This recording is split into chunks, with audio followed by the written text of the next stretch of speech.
We're going to begin with the recitation of the Quran, just to remind us about Allah subhanahu wa ta'ala's words, and that's how we're going to be starting this event, inshallah. I will be reciting some ayat, or some verses from chapter number 31, Surah Luqman. And these verses are going to be talking about the advice that Luqman gave to his son. And Luqman, the scholars differ about who he was. Some say that he was a prophet. Allah subhanahu wa ta'ala talks about him as a wise person. So inshallah, I will begin with the Arabic and then translate it in English. أعوذ بالله من الشيطان الرجيم بسم الله الرحمن الرحيم ولقد آتينا لقمان الحكمة أن اشكر لله ومن يشكر فإنما يشكر لنفسه ومن كفر فإن الله غني حميد وإذ قال لقمان لابنه وهو يعظه يا بني لا تشرك بالله يا بني لا تشرك بالله إن الشرك لظلم عظيم ووصينا الإنسان بوالديه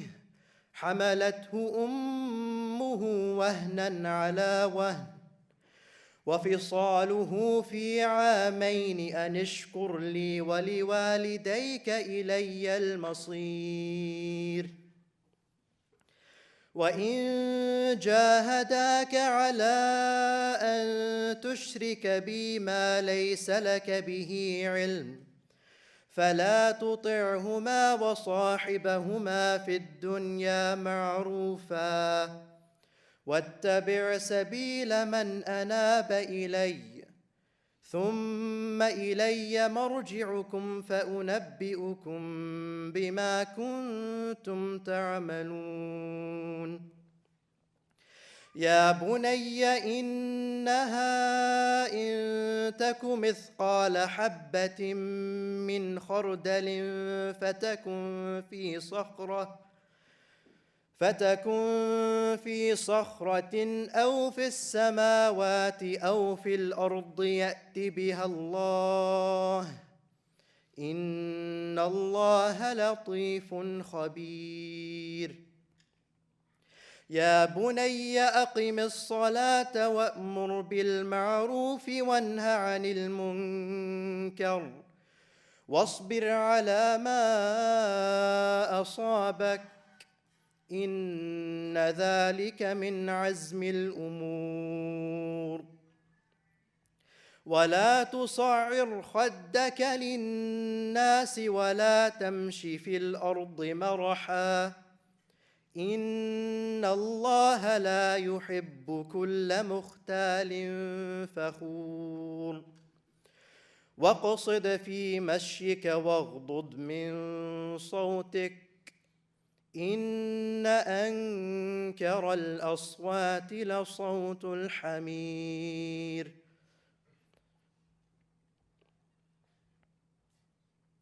So in these verses, Allah subhanahu wa ta'ala begins by talking about Luqman, mentioning that, and we have certainly given, we referring to Allah subhanahu wa ta'ala, we have certainly given Luqman wisdom and said, be grateful to Allah. And whoever is grateful for the benefit of himself. And whoever denies Allah's favor, then indeed Allah is free of need and praiseworthy. And mention, O Muhammad, when Luqman said to his son while he was instructing him. So now Luqman begins his advice to his son. He begins by saying, O my son, do not associate anything with Allah. Indeed, associating with him is a great injustice. So the first advice that he gives him is that he's already starting off with the fact that associating anything with Allah subhanahu wa ta'ala is one of the greatest atrocities someone can commit. And this is the foundation of his advice that he begins with. Before telling him anything else is his belief in Allah subhanahu wa ta'ala.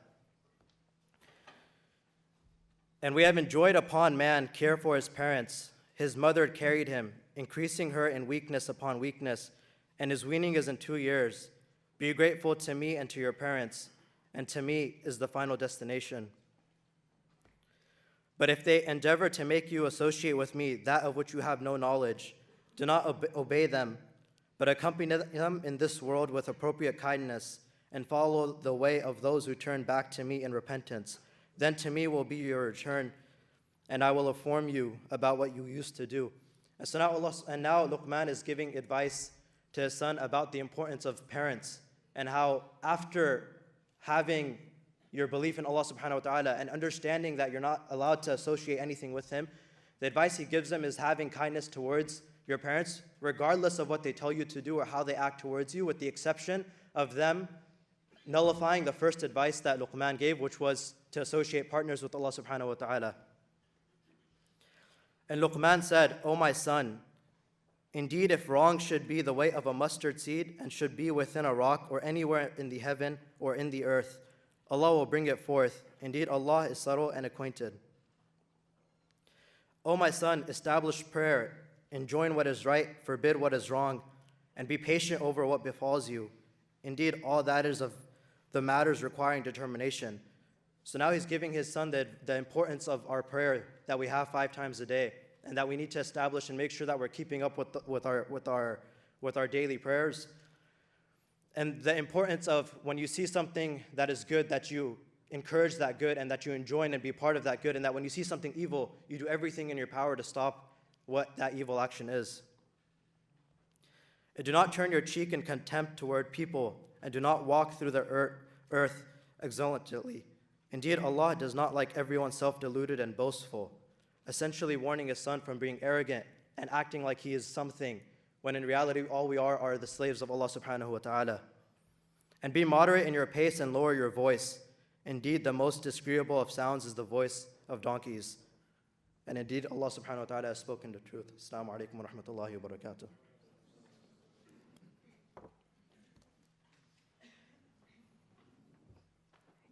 Assalamu alaikum.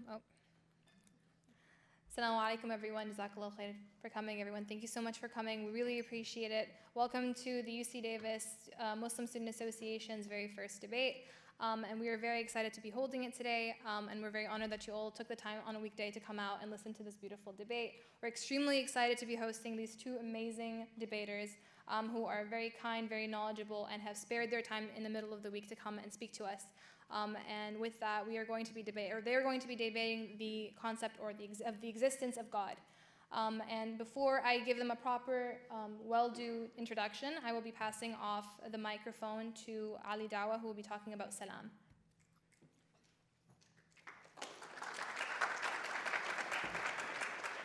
It's on.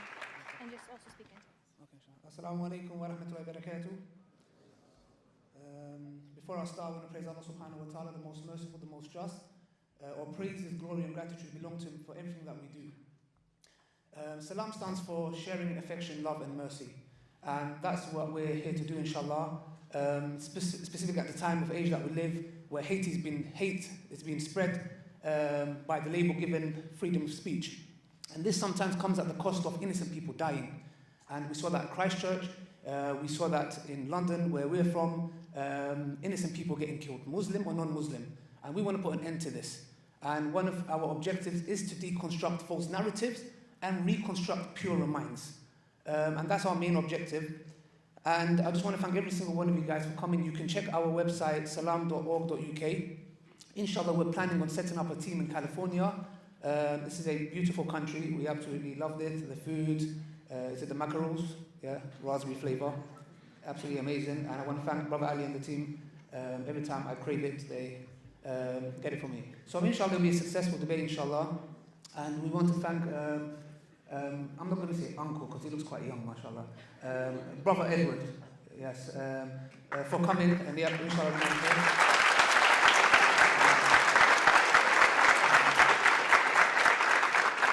And Mohammed Hijab as well, want to thank him, and we want to thank our teachers who have supported us along the way, inshallah. Inshallah, it will be a successful debate, and all praises belong to Allah subhanahu wa ta'ala. Thank you for listening. Assalamu alaikum wa rahmatullahi wa barakatuh.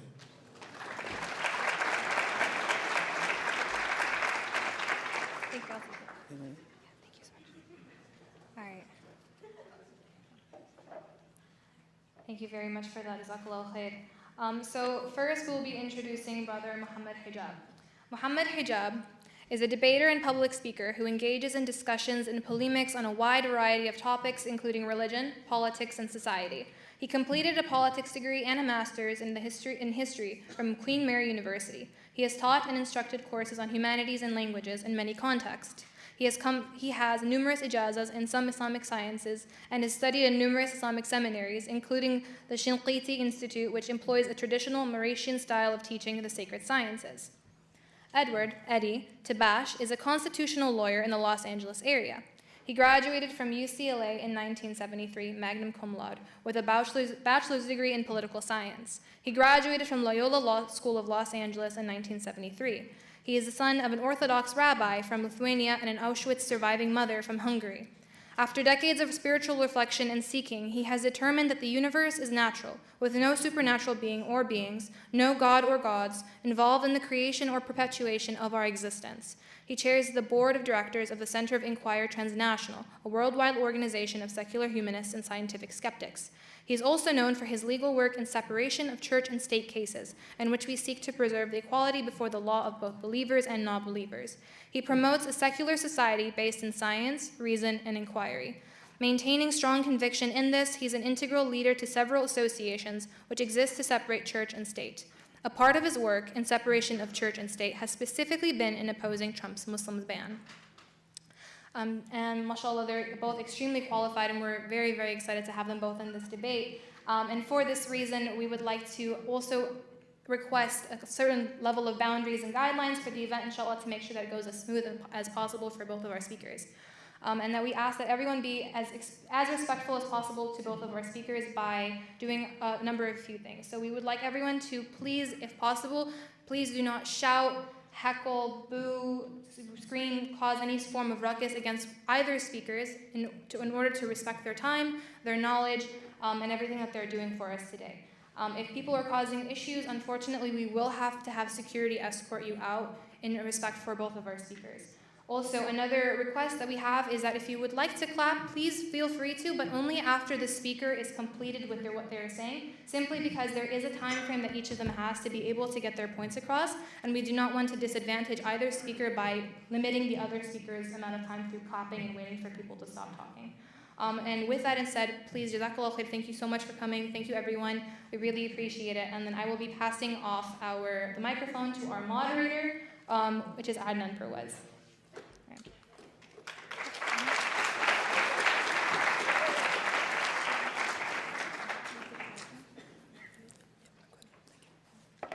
Hello, everyone. Thank you for joining us. As Hasna mentioned, I will be moderating the debate. We will start off with opening statements. Each speaker will have 20 minutes to give theirs, and we will begin with Brother Mohammed Hijab.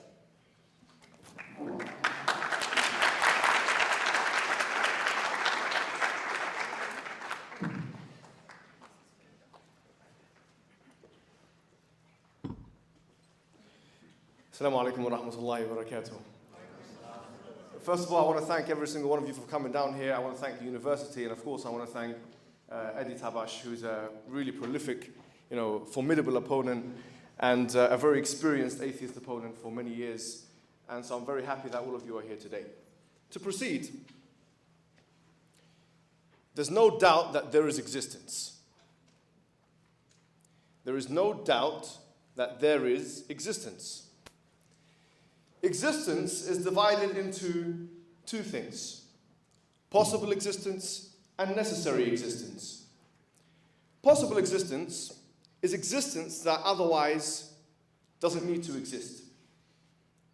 And it's existence that could be arranged in any other way. It's existence which is dependent. For example, I'm wearing a blue blazer. This is a possible existence. It doesn't have to exist. It could be arranged in another way. And it's dependent upon materials that were created, used to create it. Necessary existence, on the other hand, is existence which couldn't be any other way. Existence which could not be any other way is independent, self-sufficient, and could not be out of existence. Now, the main argument today is this. There cannot be a world with only possible existences. That is the main argument. There cannot be a world with only possible existences. Why? Because if there was only possible existences, I'm going to be using the board a little bit. If there's only possible existences, you would have dependent things depending upon other dependent things. Now this can be reasoned metaphysically, ontologically, and cosmologically. For example, we have a mathematical set. It's like a series, yes? And you have things within that. Dependent 1, dependent 2, dependent 3. If this series existed by itself, it would require something outside of it, an independent thing, in order for that series to exist. Now, what if we say if this is an infinite series? It's not really a good sign, but let's say if it was an infinite series. We'll get to that in what follows. Now, let's use a cosmological example. We have a tree. There's very beautiful trees here, by the way, in California. Like a cherry tree. I saw a cherry tree. Very beautiful. That tree requires the sun to photosynthesize in order to exist. I think it's fair to say if the tree didn't exist, or if the sun didn't exist, the tree would not exist. It's fair to say this, yes? So long as the sun is required, or so long as the tree exists, the sun will exist. Even if that was for an infinite amount of time. Now the sun itself is part of its own order. And it's part of its own set. Now it requires other things in order to exist. At the end of this, what is required, once again, is an independent thing. This independent thing can only be one. Wait a minute. Why is that? Because if there was more than one necessary existence, it wouldn't be a necessary existence, because it could be conceived that it can be arranged in another way. And you can't have two things which are independent, because which one is dependent on which? Therefore, whether you conceptualize this ontologically, cosmologically, on materialism, dualism, idealism, you must conclude that what is required in order for any existence to exist is an independent thing. That is one. That is always in existence. Why? Because if it wasn't in existence, if it could be conceived that this thing is not in existence, it wouldn't be necessary. So it has to be eternal. And it cannot be made up of parts. Why? Because anything which is a compound is generated. Anything that's made up of parts is dependent on those parts. That's point number one. And point number two, if it was a possible existence, if it's made up of parts, you can imagine those parts being arranged in a different way. Therefore, it falls into the category of possible existence. To summarize, you require an independent thing outside of the series of dependent things in order for any existence to exist. This thing must be one. It cannot have parts. It must be immaterial, incorporeal. What else must it be? It must be eternal. Now this is what the Quran says in its basic definition of God. قُلْ هُوَ اللَّهُ أَحَدٌ. Say He is God, one and only. Allahu Samad. The one who's independent, self-sufficient. Everything depends upon Him, and He depends upon nothing. لَمْ يَلِدْ وَلَمْ يُولَدْ. He begets not, nor is He begotten. He is the eternal one, pre-eternal, post-eternal. وَلَمْ يَكُنْ لَهُ كُفُوًا أَحَدٌ. And there is nothing like Him. He's immaterial. He's not composed of parts. He's incorporeal. So you see, this is the argument. If this argument is cracked, I have lost the debate. This is my main argument. Everything goes back to this argument, which goes back to the basic definition of God.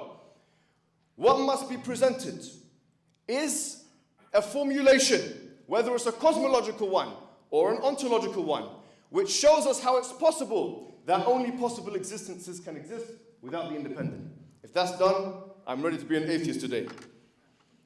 Now, the Quran says in chapter 52, verse 35, أَمْ خُلِقُوا مِنْ غَيْرِ شَيْءٍ. أم هم الخالقون أم خلقوا السماوات والأرض بل لا يوقنون. Were they created from nothing? Or were they themselves the creators of themselves? Did they create the heavens and the earth? Certainly they have no certainty, saying that the atheistic position is one of mere speculation. You can never achieve certainty with atheism. Why? Because in this logical disjunction you have four options. Either the universe came from nothing, which is impossible, ontologically, mathematically, and cosmologically. It's not possible. No one has argued this really. It's a weak argument.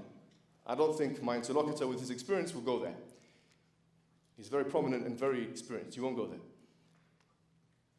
And, or, is it eternal? Can it be eternal? Well, let's say it is. Wait a minute, what did you say? Did you concede to that? Yes, no problem. Even if it was eternal for the sake of argument, is it dependent or independent? You still have the problem here.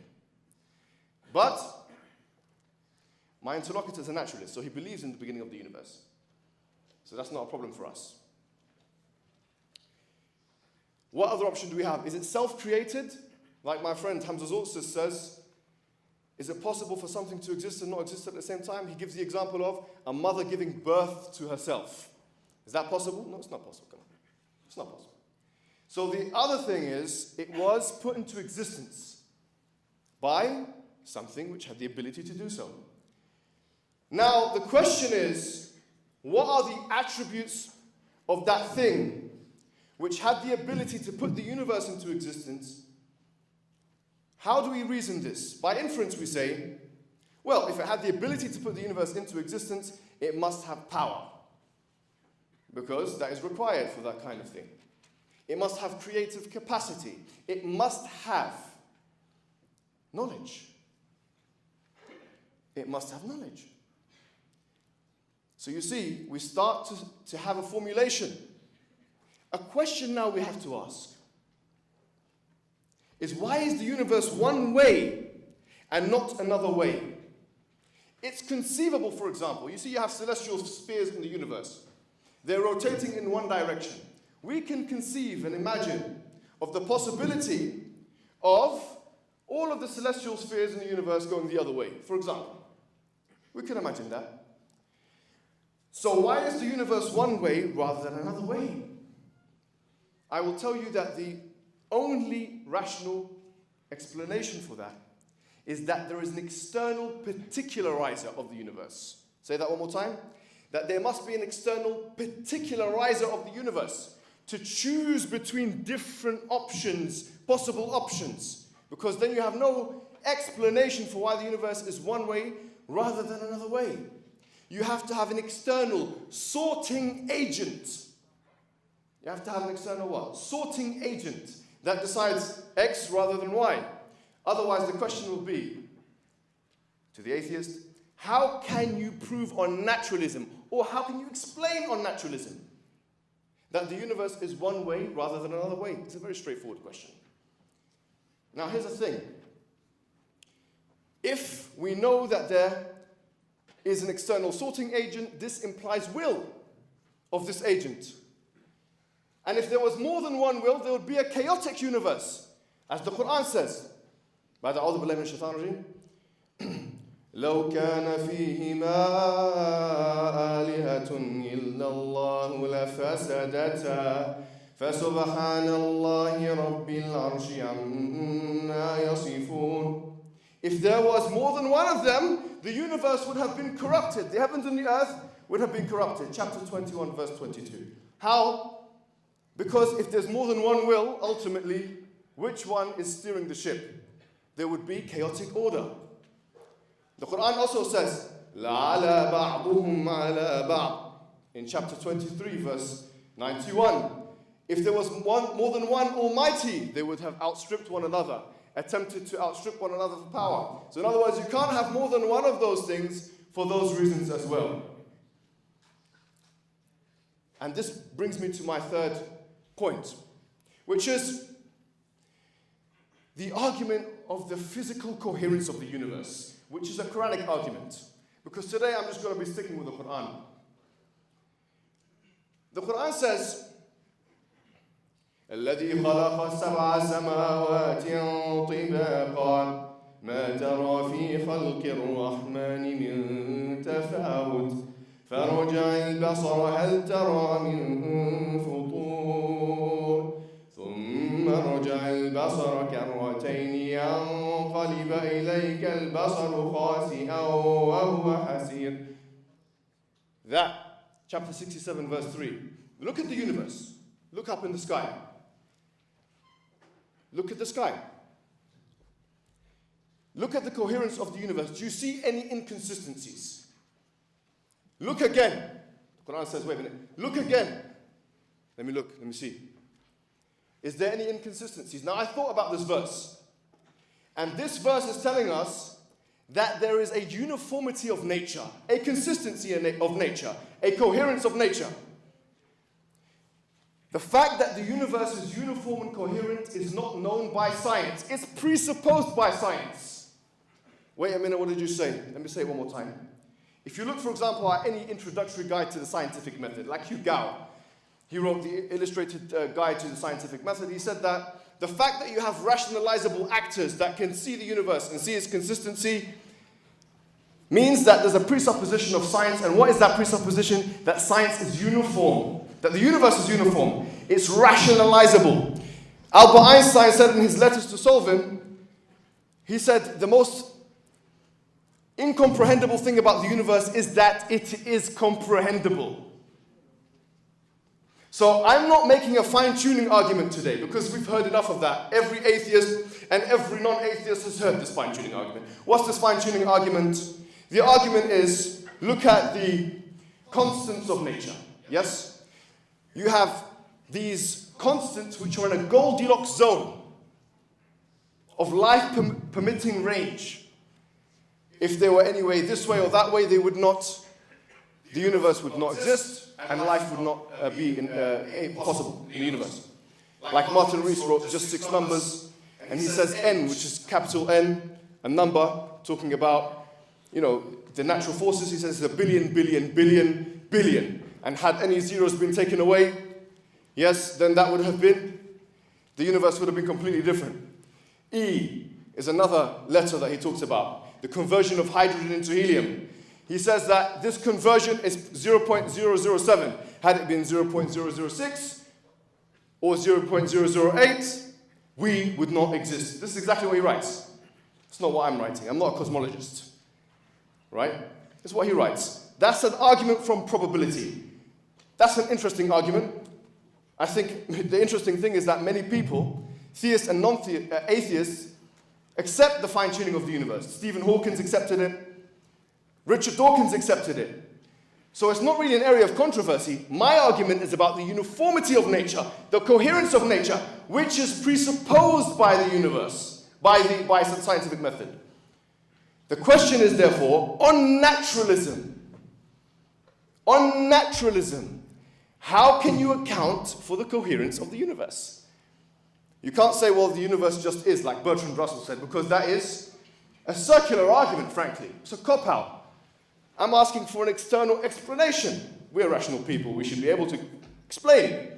If naturalism has the ability to give us these answers, then surely we should be entitled to such answers. Now, I've got 5 minutes left, and I've made my arguments. To reiterate, my main argument today is the argument from contingency. And it's not one that Leibniz formulated. It's a different kind of argument from contingency that many Western people are not familiar with. It's from our tradition. And frankly, the main question is this.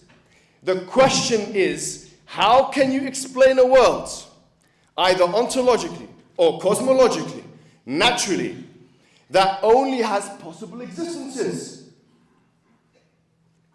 That's the question. If you can prove it, you've cracked the argument. Now, I know I've been watching his videos. He's an incredible speaker. And because he's a lawyer, he's got that charisma that when he starts speaking, I might have to run away, actually. Incredible speaker. But I know, I have a feeling of what he's going to talk about, and I think it's going to be the problem of evil. Right? Now, Epicurus an old Hellenistic philosopher. He had the logical form of the problem of evil. And the logical form went as follows, that if God is omnipotent and all good, then if he's omnipotent, why does he not stop the evil? If he's all good, then how comes evil exists?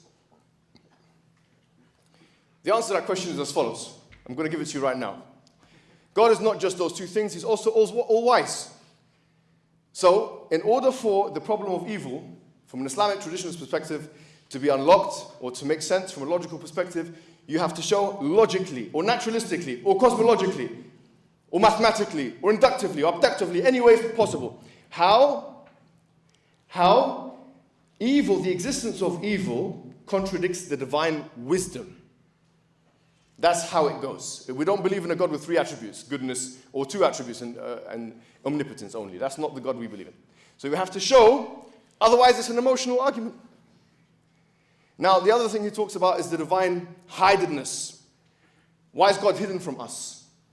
Now, we believe in the fitrah as Muslims. The immediate knowledge of God, the intuitive knowledge of God. And by the way, this is a Muslim-specific belief. We believe that we are born believing in God. We have the immediate knowledge of God. And that society strays us away from that knowledge of God. So the Quran, for instance, or the prophets come to reinforce what we already knew primordially, if you like. Primordially, from a psycho-spiritual perspective. So God is not hiding. In fact, he's reminding us. And the Quran says, وَمَا كُنَّا مُعَذِّبِينَ حَتَّى نَبْعَثَ رَسُولًا. If an atheist dies as an atheist, and according to us, if he dies as an atheist, he's not heard the message of Islam, he does not go to hell straight away. We can't say this. It's not our belief. So God is not hiding according to us. So these are the two things I'm anticipating he's going to be raising up. So I'm preempting it.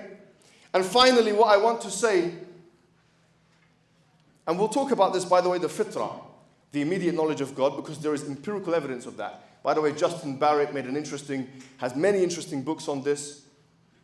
He says that there is a divine receptivity to God. And he done studies with children cross-culturally and found that children naturally believe in God. So atheism on this idea is a social construct. Atheism is a cultural construct. So finally, I want to say that the Quran promises us in chapter number 41 that Allah will show us all the way. In other words, his signs. He says, سنريهم آياتنا في الآفاق وفي أنفسهم سنريهم آياتنا في الآفاق وفي أنفسهم حتى يتبين لهم أنه الحق. That we will certainly show them our signs in the horizons and in themselves until it's made patently clear that this is the truth. I hope today we can be as sincere as possible and be open to this. And I hope now that we go back to that question of how there can be only possible existences. I leave it to Edward for the response. Thank you very much.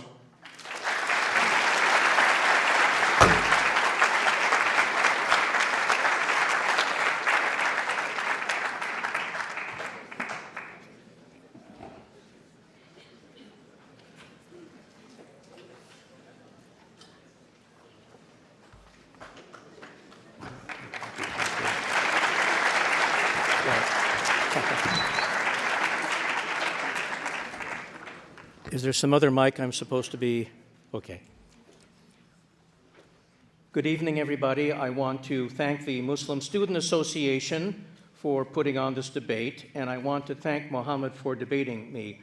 I will respond to his arguments in my rebuttal, but I will now present my positive arguments for why it is more likely than not that the evidence in our physical universe clearly makes it so that a supernatural, conscious, personal being that is an all-good, all-knowing, and all-powerful deity, the standard issue God of Judaism, Christianity, and Islam, does not exist. Argument one, the argument that from the way our world operates, it is much more likely that there is nothing beyond the physical. The evidence shows that it is much more likely that the universe is not impacted by any invisible realms or by intentional actions by immaterial beings. The history of scientific discovery has shown that whenever we attributed phenomena to paranormal creatures or gods, further examination showed such beings did not cause what was happening. We learned that lightning is not caused by an angry god or gods, diseases are not caused by evil spirits and by germs, and demonic possession has nothing to do with mental illness. As humanity has gone forward, natural explanations have always evicted previously believed supernatural ones. It has never been the other way around. There's no verifiable evidence of anything supernatural, which there should be if the supernatural existed. Since we have no background information of supernatural beings or events, there is a very low prior probability of them. This means that, for instance, if we were to use Bayes' probability theory, we would be predicting only natural explanations for phenomena. Though we have never seen a quark, we know that the category of subatomic particles do exist. Evidence for the existence of quarks has been steadily increasing. One indication of the soundness of the quark model is its success in predicting the outcome of high-energy collisions of an electron and positron. There are no such equivalent empirically verifiable indications of God's existence. So we cannot infer the supernatural from a mere observation of the natural. Number two, the argument from the non-occurrence of miracles. Claims of miracles have the initial problem of bearing witness against themselves, since by their very content they are violations of the laws of nature that are not supposed to be violated. All the supposed miracles that are claimed to verify God's intervention in human affairs allegedly took place in a pre-scientific era. Why don't we moderns have the same opportunity to observe these miracles today? No verifiable events in today's world correspond to the types of miracles that monotheistic religions claim happened in ancient times. Thus, the probability that a miracle happened, regardless of which religion makes the claim, will always be lower than the probability that a miracle has not occurred. Number three, the argument from the dependence of conscious minds on a physical body and brain. There is overwhelming evidence that conscious thought and awareness cannot occur without a functioning physical brain with operative cortical neurons and synapses. Believing in a disembodied superintelligence and in life after death creates a serious dilemma. If even Alzheimer's disease can destroy conscious awareness, how can that very same conscious awareness survive the destruction of the entire body and brain at death? This would entail believing that if certain portions of our physical brains are damaged, we lose the awareness contained in those portions. But if you destroy the entire brain by death, your awareness will somehow reappear fully intact in some immaterial form. Highly unlikely. If consciousness could survive independently of the brain, diseases, brain injuries, and anesthetics would not eclipse consciousness like they do. Since the evidence shows there is no conscious self-awareness or thought without a functional brain with operative cortical neurons and synapses, we cannot be expected to believe in any God that is supposed to have a disembodied thinking mind. Number four, the argument from evolution. Though many theists believe in evolution because of its sloppiness and trial and error features, evolution by natural selection is more likely if there is no God. More than 99% of all species that have ever existed are now extinct. This is wasteful. We have useless components in our bodies that indeed do more harm than good, like the appendix, known to most of us only when it's about to burst. Evolution by natural selection is established by the weight of the evidence. For instance, there is a 100% match of DNA sequences in the pseudogene region of beta globin that is proof that humans and gorillas had a common ancestor. Number five, as Muhammad predicted in his prophetic wisdom, the argument from evil, the evidential argument from evil. God can make whatever he wants happen and prevent anything he doesn't want from occurring. So why are there holocausts, extremely dangerous and violent people, horrible diseases, extreme poverty, and destructive natural disasters? If we humans need discipline, we could benefit from a military-style training camp, not a concentration camp. There was no benefit for my mother's having been in Auschwitz. Another example, malaria is a terrible disease. There's a gene, though, that provides an effective defense against malaria.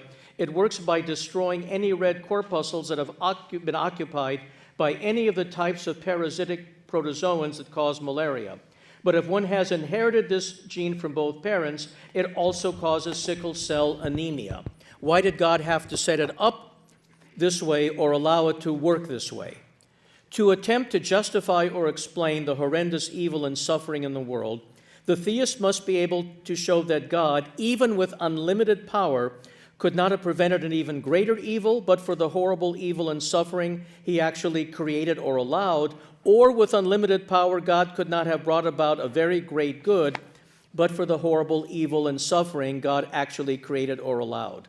Here, the theist must also be able to show that the very great good that could not, but for this horrible evil and suffering, take place, was indeed such a great good as to morally justify subjecting the victims to the agonizing pain they have to endure. If we take the concept of God's omnipotence seriously, this is a very high burden for a supposedly omnipotent being to meet. The argument, number 6, from divine hiddenness. A God that wants us to know that this God exists and wants a relationship with us would not withhold evidence of the divine existence and would understand just what evidence many of us would need in order to be able to believe. If God exists and created me, God knows my mind and knows that right now I couldn't believe in God, regardless how much I wanted to, just like I couldn't believe in space alien visitations to Earth because of the absence of any evidence showing these things to be true.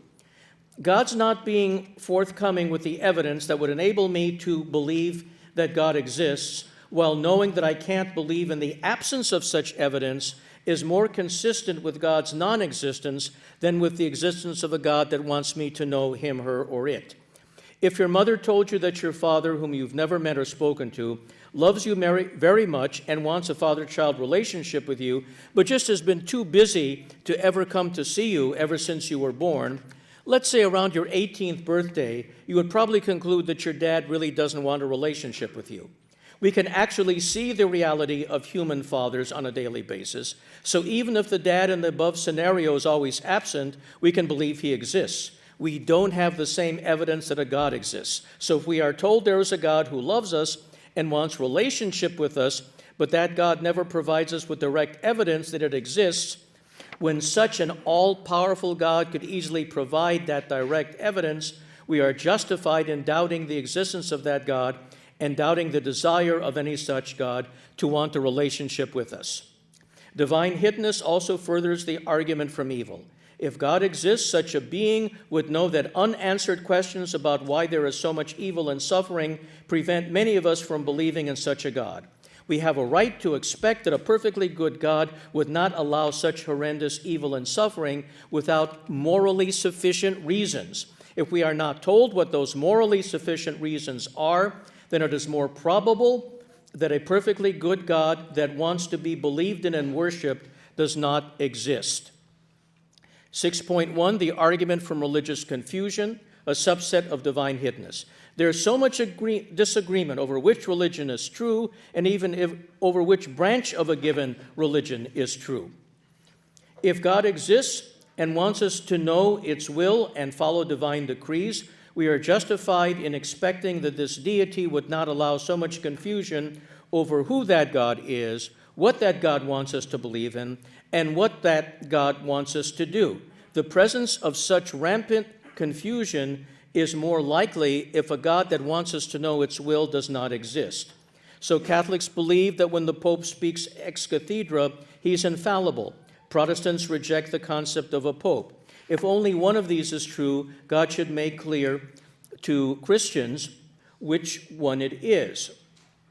Sunni and Shiite Muslims began to disagree over whether Muhammad's successor should be chosen by qualifications alone or need to have a direct bloodline to Muhammad. Shiites believe that the 12th Imam in the 10th century was taken into hiding by God in a process called occultation and will return at the end of time in a full messianic capacity to facilitate the final and full understanding of the Quran and the Prophet's message. Sunnis do not accept this. Now, even though the Sunnis and Shiites share the Quran, they have different versions of the Hadith, which are very important to Islamic interpretation of the deeds and traditions of the Prophet. So if one of these is true and the other is false, God should make clear to Muslims which one it is. Now, the other, also derived from divine hiddenness, argument from unreliable revelations and translations, from defects and errors in the Bible and the Quran. If God exists, we are justified in expecting that this God will provide us with a reliable revelation. If there are problems with the revelation, then it's more consistent with a God that is not perfect. Both the Bible and Quran talk clearly about male dominion over women. Genesis 3:16 says, "And thy desire shall be to thy husband, and he shall rule over thee." Surah 4:34, Pickthall says, "Men are in charge of women because Allah hath made the one of them excel the other." Well, we modern humans have learned that there is no reason for men to be in charge of women because women are the intellectual and moral equals of men. So this itself shows that both the Bible and the Quran are incorrect insofar as they vest the man with more power over the woman than the woman is vested over the man. Also, both the Bible and the Quran talk about hell eternally for those who don't believe in the religion each revelation is promoting. Well, they can't both be true. It can't be true that you'll go to hell forever if you are not a Christian, and you'll go to hell forever if you're not a Muslim. So if in fact there is a God that bases our eternity on whether we choose Christianity or Islam, then that God should tell us which one and not let us make the honest and sincere mistake of picking the wrong one and falling through the trap door into eternal horror. So the very fact that God doesn't make this clear to us and give us a clear choice is more consistent with there not being a God that wants us to find the truth. Now, also, if Islam is true, those of us who do not speak Arabic and those of us who can't read the Quran in its original should be given a clear, unambiguous translation, which is the functional equivalent of Arabic, or God should have revealed the Quran in every major language. Mohammed Pickthall was one of the most prominent translators of the Quran into English in the 20th century, and in his translator's foreword, it's a direct quote, "The Quran cannot be translated. Every effort has been made to choose befitting language, but the result is not the glorious Quran. It can never take the place of the Quran in Arabic. But then, if God wants me to be a Muslim, God should provide me with the proper translation so I don't make any errors." Now, another argument from divine hiddenness, a subset, is the argument for moral confusion.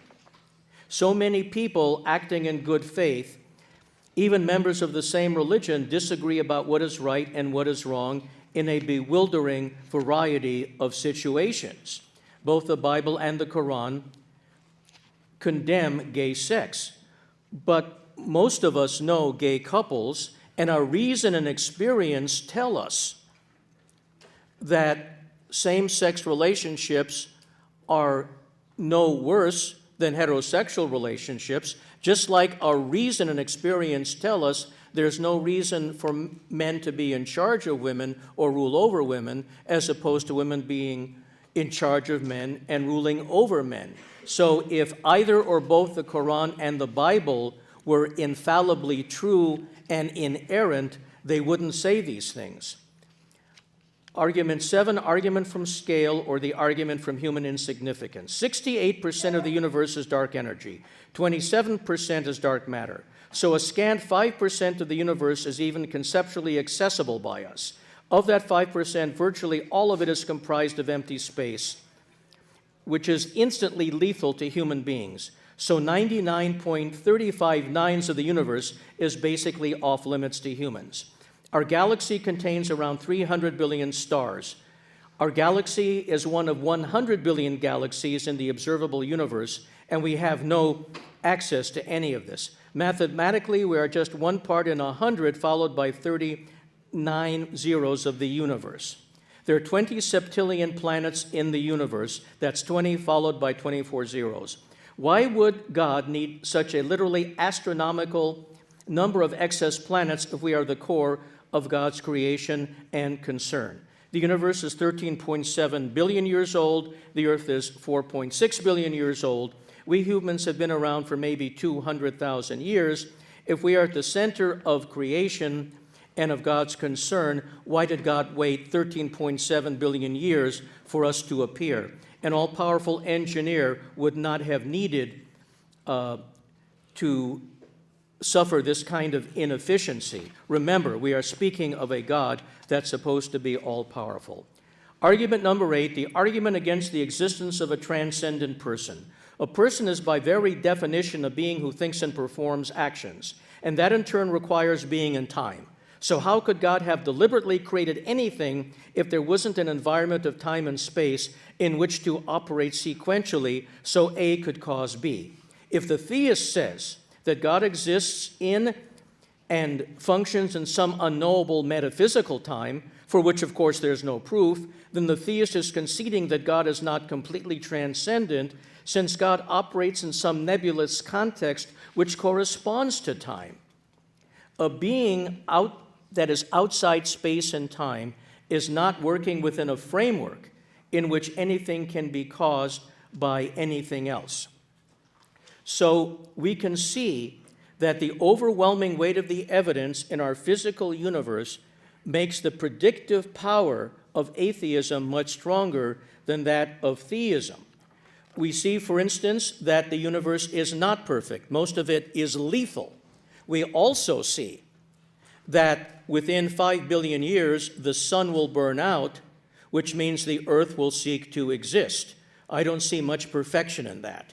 So probabilistically, taking the totality of the evidence, it's far more likely than not that we live in a natural, not a supernatural universe, and that an all-powerful, all-good, all-knowing, self-conscious God does not exist. Thank you.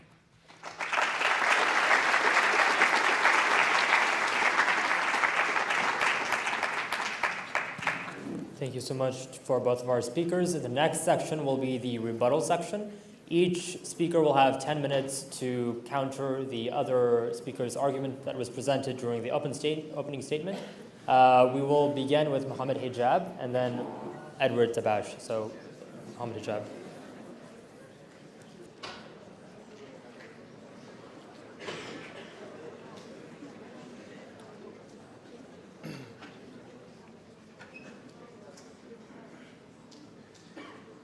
I'll begin when everyone is quiet.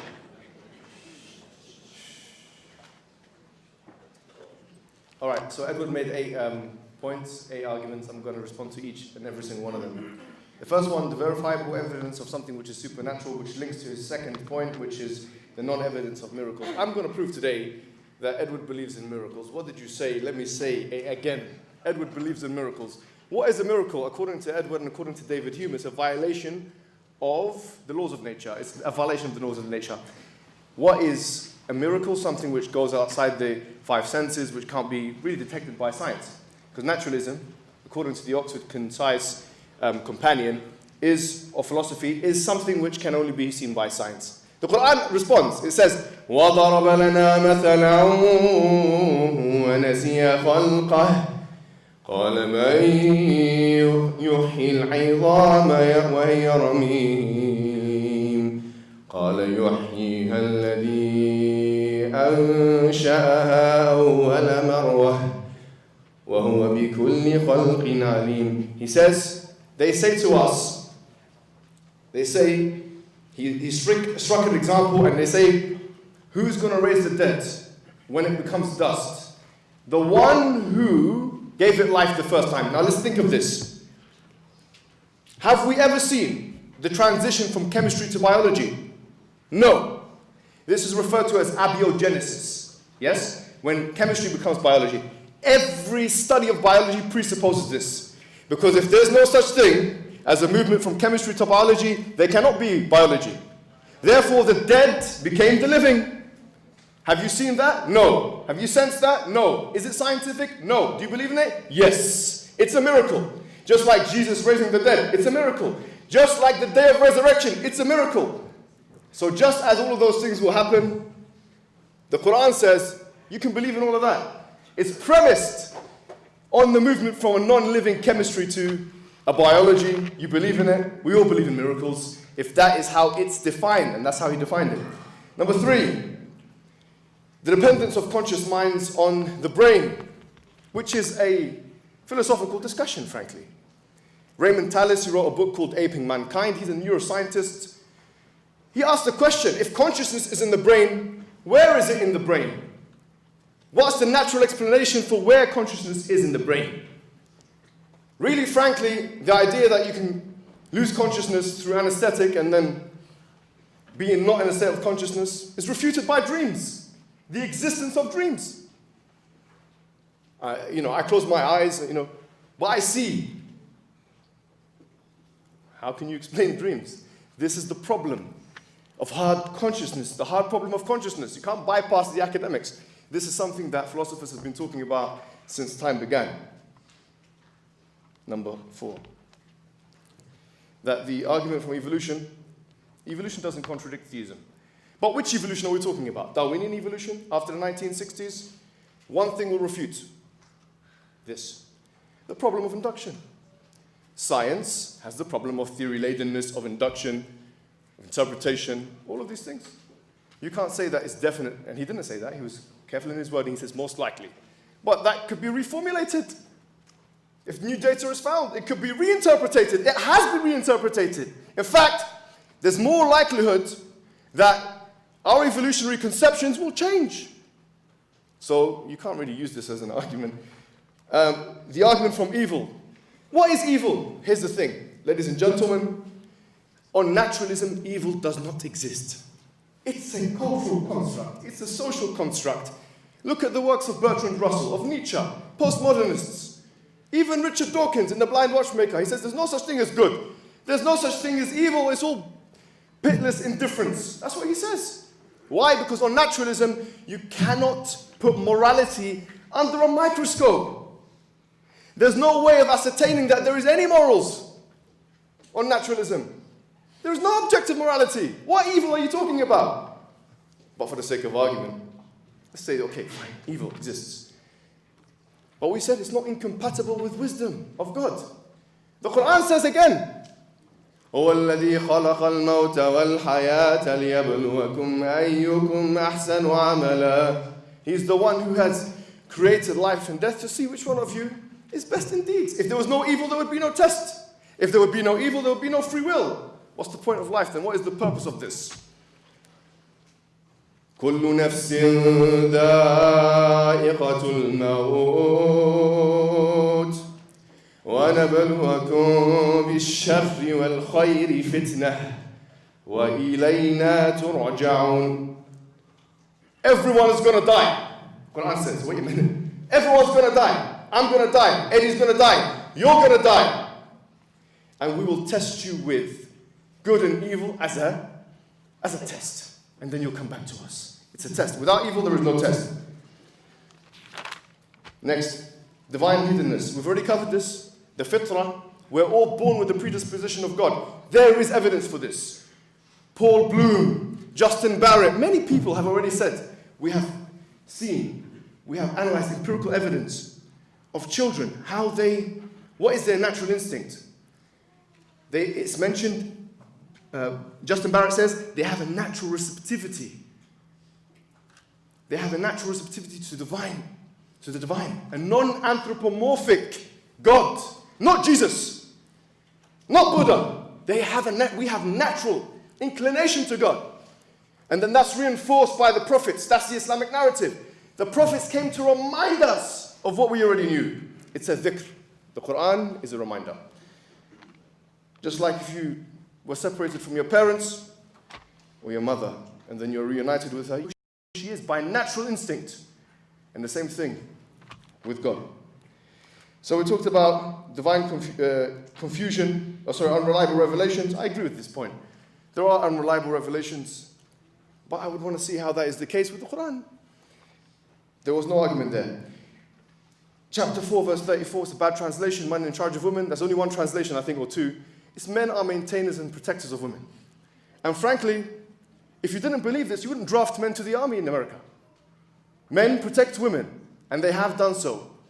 It's not saying that they're better than them. The Quran and the Prophet said, إِنَّمَا النِّسَاءُ شِقَائِقُ الرِّجَالِ Men are equal to women. So, I mean, the Quran says, إِنَّ اللَّهَ لَا يُضِيعُ عَمَلَ عَامِلٍ مِّنكُم مِّن ذَكَرٍ أَوْ أُنثَىٰ بَعْضُكُم مِّن بَعْضٍ. That God does not let to waste any action of a man or a woman, both of you. But anyways, go back to the idea of natural selection. On natural selection, the patriarchy on feminism is justified. Because if men can dominate women, that's a natural thing. What's the problem on naturalism? How can you justify feminism, second-rate feminism, on naturalism? That's an impossibility. You can't do it. Why not third-wave feminism? Why not the works of Judith Butler? Why not queer theory? Why not LGBT? Why it has to be second wave, equal, the Eurocentric understanding of equality? How is that naturalistic? I'd want to see how he mechanistically shows us that. Hell, eternity, well, both of us can't be, Muslims and Christians can't be both right. You're right about that. But that doesn't solve any issue, doesn't create any problem. The translation problem, only one way to understand the language. There's a translation problem with mathematics. Is mathematics false, therefore? It's a language. If a translatable thing, it becomes false because of its content, and it has to be translated, then mathematics is false. Moral confusion. I mean, yes, there's moral confusion, but just because there's controversy of something, it doesn't make it false. That's a fallacy. Argument from scale. He says 99.9% of the universe is not hospitable to human life. He's made the fine-tuning argument for me. And we're in the 0.01. So what is the possibility of that for real? I agree with you. A transcendent person, he defines person in a certain way. He says, well, God controls time and space. Simple as that. I mean, it's not really an argument. And I think, I've got a minute left. Have I got 1 minute left? Well.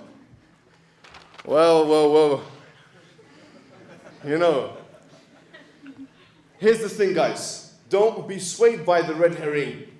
The red herring is a moral red herring. The Quran says this about men. Look, here's the thing. On naturalism, no one is born equal. Yes? Why? Because actually liberalism is an outgrowth of something which is called the state of nature. It's a fictitious mythological construct which John Locke and Thomas Hobbes wrote in their books. It's not scientific. We came out of the state of nature and we became what? We became connected socially, contractually into the state. So the whole of liberalism and human rights, by extension, is a myth. It's a liberal myth. Show me on naturalism how liberalism is true. How we're all born equal. In fact, I'm tall, you know, you're average height. We're all different. On naturalism, we're all different. Thank you very much.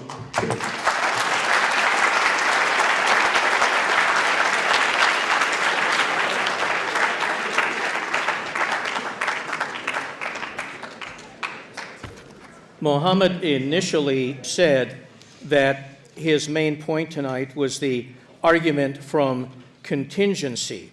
The problem is to say that there must be a necessary being for everything that is contingent requires that the necessary contingent situation plays out in an environment with cause and effect. And yet Mohammed has always said that the universe had a beginning and there was nothing before, and that God created the universe out of nothing. Here is the problem. You cannot analogize from cause and effect and necessary and contingent beings from within time and space as opposed to the very coming into being of time and space in the first place. If, in fact, the Big Bang, as is most likely, nothing preceded it, there was no time and space, you can have no cause and effect, and we can't even speak of cause and effect because there was no environment for A to cause B. Now, with respect to the notion of a necessary and contingent being, there's a problem with the concept of a necessary being. The problem is that a necessary fact cannot explain a contingent fact without introducing a new contingent fact in need of explanation. Now, let's see why this is so.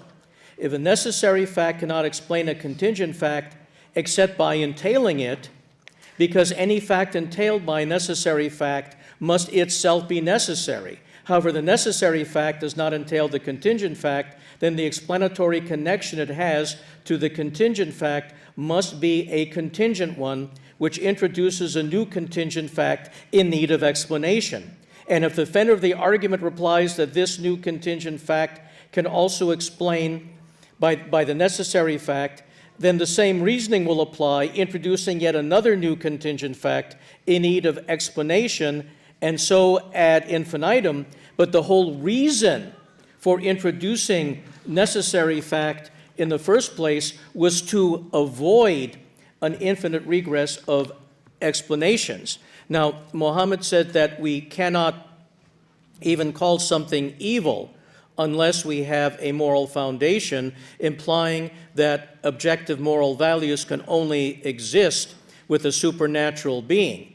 But he doesn't explain what the connection is. For instance, I've shown you in the Bible and the Quran where, though Muhammad resists it, men are supposed to be in charge of women. I've showed you in both the Bible and the Quran where people are sent to hell forever for not just choosing the right respective religion. To say that we are in no position to judge whether God's doing that is right or wrong totally eclipses human reason. And there's another problem with that. To say objective moral values depend on God, you have to ask, is something good just because God says it is? Then it's arbitrary, and even sending sincere people to hell forever for not believing in the right religion would be okay just because God said it. Or does God always tell us to do what is good, but the standard of the good is independent of God? Then it means that objective moral values exist without being created by God recognizes them. And you can't get out of it by saying, well, no, the good comes from God's perfect nature, because we don't see that perfect nature. Now, as far as the dependence of consciousness on the physical brain is concerned, nothing mental happens without anything physical happening. There's no thought or awareness that comes into the human brain without a physical event in the brain. This is very, very important. Again, if consciousness could exist apart from the brain, then diseases and anesthetics wouldn't eclipse consciousness. Now, he talks about the coherence of the universe, and he thinks the argument from scale is not a problem. But it certainly is if, as somebody who believes in the Quran, because he quotes the Quran a lot, he believes in a God for whom humans is central in concern, then why all these excess septillions of planets? Also, if in fact the universe is so perfectly put together, why will the star upon which we depend, the sun, burn out in a very short span of time, and then after that we will die because the earth will no longer have the sun, and there can't be life on earth without the sun. Also, with respect to the whole concept of naturalism, Muhammad can't just, like I saw in one of his tapes, he tried to say that we can infer the existence of God from the functioning of the universe, just like we can infer the existence of gravity from the way gravity operates. But you see, definitionally, gravity is how I drop something, it hits the floor or hits the table. but that doesn't show that there is a supernatural source behind it. In terms of the laws of nature, the constants and the fine tuning, as far as that's concerned, well, the laws of physics as they appear cannot be violated, but if they are, and if you change one constant and the other, studies have shown you can still have life. For instance, there was a study that showed that you can eliminate the weak nuclear force, one of the four forces, and stars could still form. If stars could form and explode, becoming supernova, then planets could still come about. We've also seen that there is an argument from cosmic inflation, which has been demonstrated, the cosmic microwave background, and the way inflation works with quantum mechanics, that there could be a multiverse, numbers and numbers of individual universes, each with their own pockets of different physical laws. This hasn't been established by proof, but yet it is a better argument than theism because it has a basics in physics and it has natural laws that are explainable. The other thing that Mohammed has not yet addressed is he would have to admit that in 99% of all instances in human technological process, when science has looked for an answer, it has found a natural answer. So what would be those instances that differentiate the need for a natural answer to a supernatural one? In other words, if we look at a cell or a bacteria, the way it behaves, natural explanation. But we look at something else and our answer is only God did it. There's a world of difference between looking at the fact that planets revolve around the sun and that stars don't fall out of the sky except when they explode as supernova, and going outside right now and seeing the constellations saying, Eddie and Mohammed, you're both wrong, you better become Mormons. There's a world of difference between those two. That would be a supernatural event. Also, Mohammed has never been able to, and I don't blame him because no one can show how if in fact consciousness depends on a physical brain, how the greatest intelligence in the universe can exist and think and function without a physical brain. How can there be a God that doesn't have cortical neurons and synapses? How does God think when all the evidence shows that the occurrence of thought requires cortical neurons and synapses? And also, if God is outside of space and time, God cannot be a personal being, because by very definition, a personal being is defined as something within space and time that has limits. So again, naturalism prevails over supernaturalism by the weight of the evidence. And we can see that there has never been any verified supernatural occurrences, and we have seen no evidence of any mental process that can exist in a disembodied state. So the evidence to date makes it more likely than not the universe is natural, not supernatural, and there is no God. Thank you.